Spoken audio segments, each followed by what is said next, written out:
Tercer bloque del programa y estamos aquí con la visita también esperada por nosotros del ministro de Adicciones. ¿O así es o tiene otro nombre? Prevención de Adicciones. Algo me faltaba por ahí, pero bueno, es válido porque en estos momentos, pues muchas veces que hemos visto en los medios, está la problemática, siempre ha estado, pero hoy parece ser un poco más visible en la superficie general de la población. Bueno, y por esa razón, obviamente, le invitamos a Samuel para que nos cuente hoy el panorama en base a la información que tiene la cartera de Estado y los abordajes posibles que hay de acuerdo a los recursos y todo lo que es grande y amplio como para que comencemos a conversar sobre el tema. Bueno, primeramente creo que es algo positivo que que haya ingresado en la agenda pública y se la tome en cuenta. Y por otro lado una preocupación porque, bueno, se reconoce la realidad actual en materia de consumo, muy asociado a la cuestión de la salud mental y adicciones. Nosotros entendemos y le abordamos al problema de las adicciones como un problema de salud mental y tratamos de ampliar el espectro y no quedarnos únicamente con lo que tiene que ver con la sustancia en sí, si la sustancia es legal o ilegal, sino también centrarnos en los objetos. Hoy es una gran preocupación el uso de los dispositivos móviles, la exposición a las pantallas, el nivel de recompensa cerebral que causa y cómo está afectando a nuestros niños y adolescentes, principalmente todos estos datos vinculados a la escuela, al rendimiento escolar, ¿no? Todos estos datos por ahí post pandemia, todavía estamos saliendo recién de la pandemia, y también las conductas adictivas, como ser, por ejemplo, el trastorno de conductas alimentarias, la anorexia, la bulimia. Se conoce ya históricamente lo que tiene que ver con el juego patológico y post pandemia podemos hablar de una gran preocupación del alcoholismo ya como enfermedad, no solamente como un consumo problemático asociado al tercer tiempo o a esa salida, esa juntada de amigos que por supuesto es de alto riesgo porque puede terminar en cualquier tipo de violencia, no solamente física, psicológica, violencia sexual. Como se dice normalmente acá en Misiones, se desconocieron, ¿no? Así que el alcohol ha sido uno de los temas que han requerido internación como modalidad de tratamiento el año pasado. Es por eso que hay una gran preocupación no solamente a nivel provincia, sino a nivel país. Así que bueno, sustancias, objetos y conductas tiene que ver con... Se ha complejizado también el requerimiento, la demanda que hay al Estado para poder contener todos esos. Sí, y bueno, Misiones es la única provincia a nivel país que cuenta con un ministerio, una cartera específica en lo que tiene que ver la prevención, el consumo problemático y las adicciones. Así que a nivel federal somos muy bien vistos, muy bien reconocidos. A nivel nacional se volvió a dar mucho hincapié a lo que tiene que ver la Ley de Salud Mental y Adicciones. Este 5 y 6 de diciembre vamos a tener un encuentro entre lo que es la CEDRONAR, que es la Secretaría que regula las políticas públicas a nivel nacional de adicciones. Tan siempre comentada la cuestión CEDRONAR, su rol, su baja participación en distintos estadios de la democracia, ya viniendo de allá para acá, con, digamos, la crítica hacia las insuficiencias, básicamente. ¿Qué van a abordar ahora? Es juntar la salud mental y las adicciones, que se junte la Dirección Nacional de Salud Mental con la CEDRONAR, porque hay una alta preocupación en lo que tiene que ver con el consumo problemático. Claro, eran dos carteras, dos ministerios. Son dos carteras distintas. Sí, pero está bien que se junten. Vamos a sentarnos juntos 5 y 6 de diciembre es un hecho histórico, pero la situación actual lo amerita, digamos. ¿Dónde va a ser? ¿Acá en Misiones? No, en Buenos Aires, porque es a nivel nacional, federal. Ministro, las franjas con las que más trabajan ustedes, ¿existe una franja de edades o en general es muy amplio? Es en general, pero nuestra mayor preocupación está centrada en la niñez y la adolescencia, porque es donde todavía podemos lograr nosotros un cambio en las futuras generaciones. Y además el consumo cada vez es a menor edad. Esa es la preocupación y es lo que nos marca las estadísticas. No significa que vamos a desatender las otras edades, pero claramente el consumo empieza a disminuir en edades adultas, en la tercera edad ya empieza a disminuir, o hay otro tipo de consumo que sí aumentó en pandemia el consumo de alcohol asociado al consumo de medicamentos, principalmente los psicotrópicos, que son los ansiolíticos propios de la pandemia que nos atravesaba, que tiene que ver con la ansiedad, que no saber lo que iba a pasar, y entonces es agravante cuando está asociado al consumo de alcohol. Pero el año pasado, a diferencia de otros años, la mayor preocupación estuvo entre el grupo de 20 y 40 años de edad. Justamente son personas en pleno desarrollo de actividad, personas útiles, digamos, y nuevamente el alcohol en primer lugar. Aquel adicto que tiene problemas con el alcohol, adicto a las drogas, tiene problemas con el alcohol, ¿puede superar una de ellas y reincidir en la otra o es directamente cae en las dos y recae? ¿Cómo es? El consumo no hay una causa o un origen único y común, es multicausal. Nosotros en las grandes ciudades tenemos el problema del policonsumo, el consumo de dos o más sustancias. Y después está marcado por ahí en zonas geográficas, hoy por hoy la preocupación en la zona norte que limita con Brasil, principalmente en zonas de frontera seca, es el ingreso de la pedra, o el paco, o el crack brasilero, que está causando gran estrago. Sí. Hay un impacto que se resuelve en 6 meses, o menos.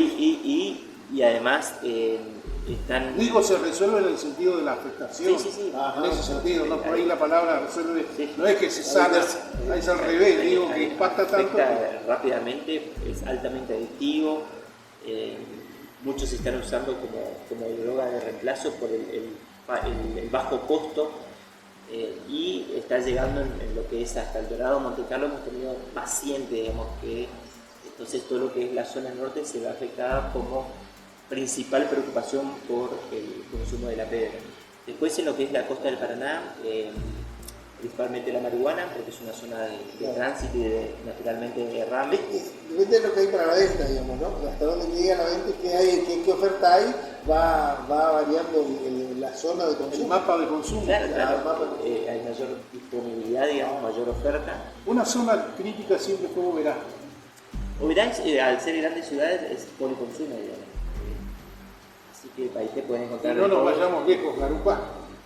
Acá hay barrios que yo he tenido la posibilidad de hablar con gente, realmente en comisión periodística, que están tomados directamente por pequeños dealers, porque acá no solo tiene que ver el consumo en sí mismo y la disponibilidad y qué pasa de un lado, del otro lado del río para acá.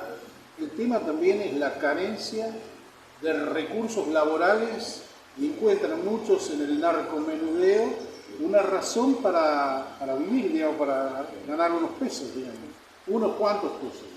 Realmente el que está afectado en ese plano, en Garupá por lo menos, es un diagnóstico, por supuesto, no profundo, pero sí real, está directamente relacionado con la posibilidad de adquirir dinero para su vida. Y obviamente los más perjudicados por el narcomenudeo es el pibe, el chico de 11 años, 12 años, 13 años, que empieza a robar, por supuesto lo contaminan primero, y empieza a robar y roban el barrio, va al otro barrio, y así es que estamos teniendo lo que se está viendo, ¿no? Una delincuencia de 9 años hacia arriba. Sí, esa realidad es triste, pero es una realidad presente, es una preocupación, porque estamos hablando de sustancias ilegales. Pero por ahí lo que no vemos, no queremos visibilizar, es el gran estrago que está causando, por ejemplo, el alcohol, que es legal, aceptable, pero se da el consumo en la adolescencia y cuando la venta está prohibida a menores de 18 años. Entonces hay un adulto responsable o irresponsable que facilita la accesibilidad. Fíjese, ministro, cómo usted toca un tema sensible, como es el alcohol como factor de ingreso digamos ya a la enfermedad alcohólica. Estamos en este programa ya transitando y hablando del mundial, por ejemplo, y en la publicidad televisiva se asocia la idea de patria, la idea de bandera, por ejemplo, con la cerveza. Y esta provincia es una gran consumidora de cerveza, por ejemplo, ¿no? Pero de ese modo, de manera inductiva, y también subjetiva o subliminal sería se va dando la situación de preparar el ambiente, sobre todo en la juventud, para el consumo. No sé si están observando eso, no sé. Sí. Yo se lo comento porque es parte de la industria, de la publicidad, de la oferta, y naturalmente va calando hondo en nuestros niños y adolescentes, digamos, porque mirando partidos de fútbol en familia y encontrándose con ese tipo de publicidades, es como que se naturaliza y es una droga que encontramos en la mayoría de los hogares de la provincia, digamos. Es una droga que está presente con total accesibilidad y hasta inclusive hay mitos y realidades, pero por ejemplo el hecho de que no se toma en casa está controlado. Yo en realidad estoy facilitando un consumo que está comprobado de que el consumo se inicia en la niñez o adolescencia, en la edad adulta es altamente probable que estemos frente a una adicción o a un consumo problemático. Así que es ahí donde tenemos que generar esta reflexión entre adultos y ver cuáles son nuestras prácticas con nuestros niños y adolescentes. Ministro, hablábamos, Ministerio de Prevención de Santiago, pero atienden en general todo, ¿no? ¿Qué hago? ¿Cómo arranca el papá que detecta, familiar que detecta que su hijo comienza a consumir o comienza con alguna adicción? Primeramente, difícil, ¿cómo primeramente hay que fortalecer los factores de protección y disminuir los factores de riesgo, técnicamente hablando. Ahora, ¿cuáles son los factores de protección? El poder compartir con ellos, el poder conversar, con el simple hecho de ayudarle en las tareas en la escuela, el acompañarle a que realice algún tipo de deporte. Todos esos son factores de protección, el escuchar a nuestros hijos, principalmente en ese proceso de cambio entre la niñez y la adolescencia, la preadolescencia. Cuando nuestros hijos empiezan a secundaria, nosotros pensamos que ya están grandes y se pueden arreglar por sí solos, porque se maneja solo en el colectivo, ya no está esa red de sostén, no solamente de papá y de mamá, sino de la niñera que por ahí estaba con ellos durante la primaria, y es cuanto más nos necesitan. Y ahí automáticamente ese factor de protección se transforma en un factor de riesgo, como el niño empieza a quedar solo, y naturalmente empiezan los distintos tipos de ofertas.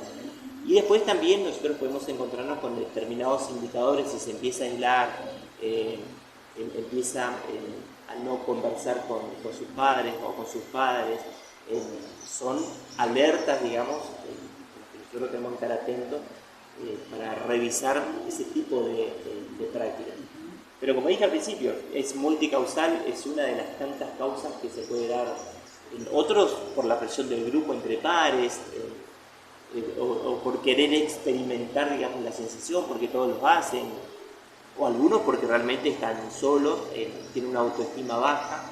Hoy, por ejemplo, se habla del bullying en las escuelas, algo que afecta mucho a nuestros niños, y entonces hay que fortalecer la autoestima del niño, hacerle sentir bien. Pero esos patrones no necesariamente vienen del hogar. Por ejemplo, el bullying. Inclusive desde la televisión a veces se fomenta estas cuestiones. Yo me acuerdo de un programa, como ya no está más, uno que se llamaba Chiquititas.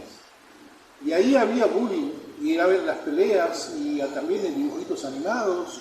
Hay una serie de datos que es propio, digamos, de la comunicación.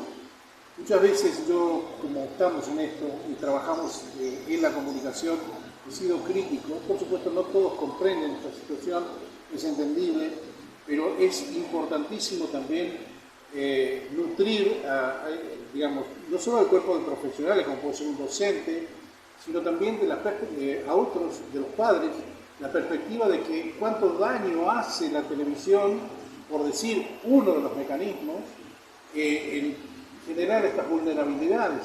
Porque las escuelas están realmente dramáticas con relación al pedido de asistentes sociales, a pedido de psicopedagogía, de respaldo a muchísimas problemáticas.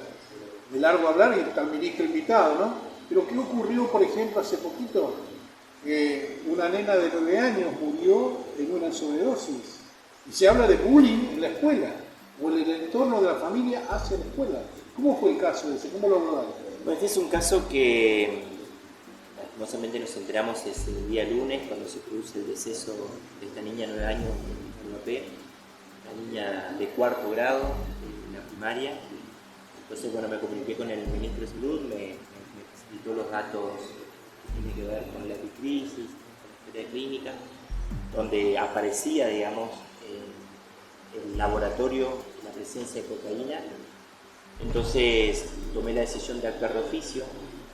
Hay una presencia de una sustancia ilegal. Envié al equipo de profesionales, psiquiatras, psicólogos, trabajadora social, operador socioterapéutico. A trabajar con la familia y la escuela. Claro, a trabajar con la comunidad de Garapé. Entonces le avisé al intendente de Garapé de que enviaba un equipo de trabajo. Pedí que ponga a disposición su equipo de profesionales del municipio y pedí soporte en ayuda de un punto preventivo que tenemos en Puerto Rico, también profesionales, porque hay un trabajo a largo plazo para realizar en la comunidad de Garapé en este momento. ¿Por qué? Porque hay una muerte.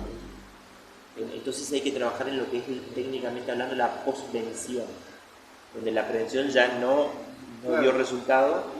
O no Ahora, en lo personal, a mí me parece muy raro la presencia de esta sustancia. O ha sido un accidente, difícilmente estemos ante la presencia de una niña consumiendo cocaína a esa edad, por lo que implica la accesibilidad a ese tipo de sustancia, al ser ilegal, de uso por ahí un poco más restringido. ¿Se sabe después de la autopsia cómo ingirió? No, es que todavía está en estudio la autopsia.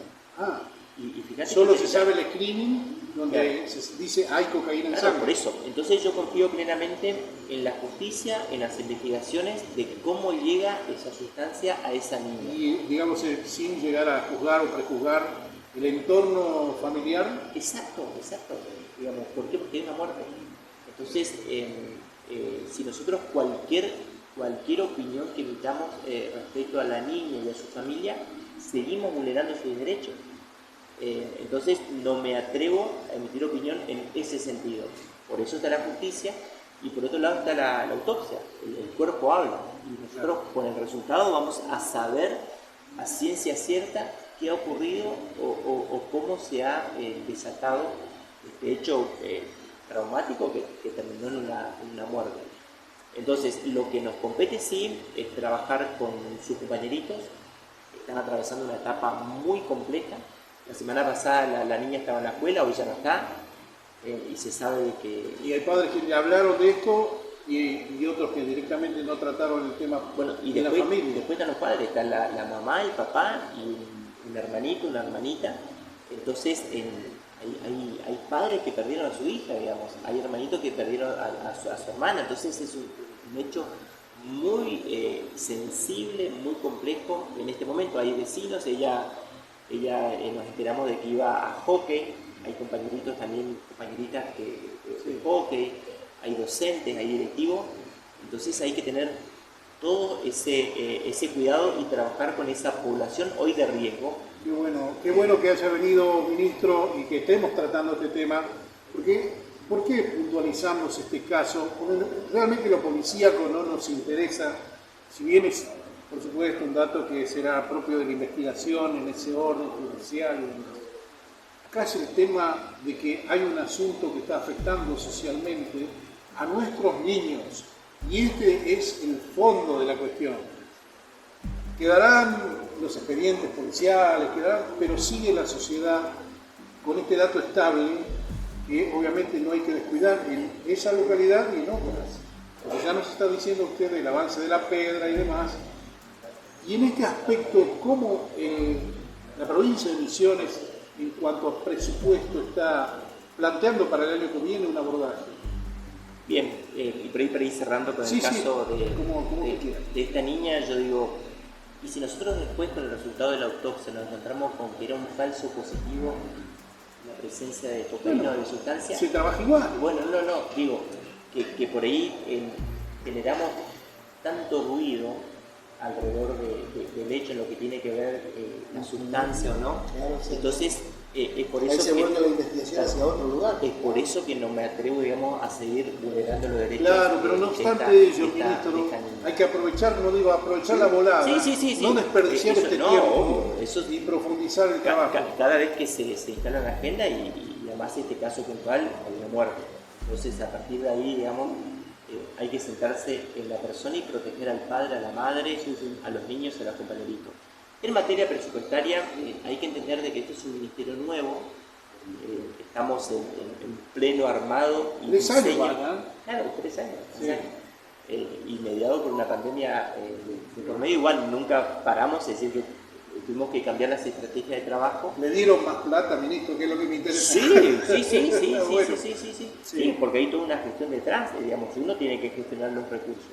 Y después entras naturalmente en la burocracia administrativa, pero eso es gestión. Sí. Además, en los próximos meses se va a inaugurar, se va a poner en funcionamiento la primer mega estructura de atención de las adicciones exclusivamente, que está instalado aquí en Posadas, en lo que es al lado de la red de traslado, del hospital psiquiátrico. O sea, van a hacer una ambulancia psiquiátrica, no me digas. La unidad de salud inimputable. No, es una mega estructura con 5 espacios para la atención ambulatoria, la atención residencial, el Zoom, el salón comedor, talleres para la reinserción social, la reinserción laboral, formación de oficios, pero ya estamos trabajando con un equipo móvil de atención. Bien, o sea, yo estoy llegando tarde con la cuestión, pero porque no había en algún momento cuando nos abocamos a este tema de manera directa, lo cual me llamaba la atención que no haya una unidad especializada para los abordajes en estado de crisis, ¿no? Sí, es una unidad de atención móvil. Tenemos uno en Oberá, otro en Mesadas y ahora estoy conformando otro en Iguazú para que me cubra la zona. Muy bien. Bueno, usted sabe que yo tengo una especial dedicación a este tema y siempre cuente con nosotros para expandir su comunicación hacia aquel que pueda recibir y estar necesitando, por supuesto, el respaldo del Estado. Bueno, en momentos que normalmente no se esperan, siempre aparece la droga. No sé cómo, pero aparece la droga en una familia. Una pregunta. ¿Sí? ¿No? Ustedes en estos operativos del PAS, ¿tienen alguna persona que planteo esto por qué? Me voy al vecino, ¿eh? Voy al vecino. La vecina que sabe o está siempre en el problema, que es solidaria, y sabe que el hijo de la otra vecina tiene el problema de la adicción, pero la vecina no se anima a plantearlo, no se anima a hacerle llegar a las autoridades. Por eso digo, si por ahí la convence, allá hay un señor, hay una gente ahí en el PAS que se puede hablar para que por lo menos se identifique un problema más de adicción. ¿Se hace eso? ¿No se hace? ¿Se puede hacer? Sí, a nosotros nos convocan desde el PAS interior, ahí donde el PAS capital y PAS interior. Que está buena la estrategia porque tanto en Garupá, Posadas y en Candelaria podemos hablar de una gran posada que tiene la posibilidad de acceder a espacios de tratamiento. Por ahí en otros municipios de la provincia, más alejados de la capital, es más difícil acceder. Ayer, por ejemplo, estuvimos en Campo Ramón, hemos reunido con los intendentes de la zona. Son municipios pequeños donde un caso es el caso del municipio. y toda la sociedad, digamos, se ve impactada. En cambio, en estas grandes ciudades hay varios casos y no se hacen tan visibles. Pero sí, hay distintas modalidades de poder acceder a información y está bueno que las personas se animen, digamos, a pedir ayuda. El 80% de las atenciones que estamos realizando son pedidos de mujeres por un amigo, un familiar, un hijo, digamos. Es muy difícil, digamos, todavía romper esa barrera, porque hoy sigue siendo un tabú hablar de esto. Nos da vergüenza, es lo que el primer paso que tenemos que romper. En cambio, hoy nuestros adolescentes hablan abiertamente y está bueno tomarlo eso y trabajarlo a partir de ahí. Por ahí los adultos tenemos que ir a esa barrera, que no queremos hablar de esto y cuando nos damos cuenta muchas veces es tarde y hasta muy tarde. Bueno, ministro, por supuesto ya le dije lo que nosotros tenemos inclusive como propósito editorial, ¿no? Seguir siempre de cerca la acción del gobierno. Por supuesto que como va a tener una reunión a nivel federal, la cuestión de la ley de salud mental y su artículo 4 es todo un tema. Separar las cuestiones, si bien se pueden hacer gestiones en lo terapéutico, pero hay que dar un abordaje jurídico específico. No sé si lo están hablando, hace mucho que no estoy enterado de eso, pero hay que darle un abordaje jurídico específico a las adicciones. No sé si desde la política lo van a poder hacer, porque algo de eso estaba en el Congreso. Sí, en el Congreso igual, aprovechemos ahora que está la ley de salud mental con todo este tiempo y trabajemos a raíz de la ley de salud mental. Lo que yo busco, digamos, como ministerio es que esto esté integrado a la salud pública. No hacer competencias y trabajar solo en la especificidad, porque hay otras cuestiones por atender que tienen que ver con la atención integral. Entonces, lo que más quiero es integrar todo esto en la salud pública sin perder la especificidad. Por otro lado, en Misiones hay leyes que son un poco más específicas que tienen que ver con un programa provincial en prevención y atención integral porque hemos incluido la parte espiritual como un recurso válido dentro de la terapéutica. Antes, desde el modelo sanitarista, no estaba visto... Claro, la integralidad de la persona humana. Como una pata. Entonces, claro. Y gradualmente vamos generando, digamos, espacios de reconocer, digamos, todo tipo de atención porque vemos que dan resultados. Y las personas siguen siendo la misma, independientemente de las instituciones o de los abordajes que son totalmente distintos o la mirada es distinta, pero la persona sigue siendo la misma. Entonces, partiendo de esa base, decidimos centrarnos en la persona. Gracias, ministro. A ustedes. Gracias, ministro. Pausa y ya volvemos. Gracias.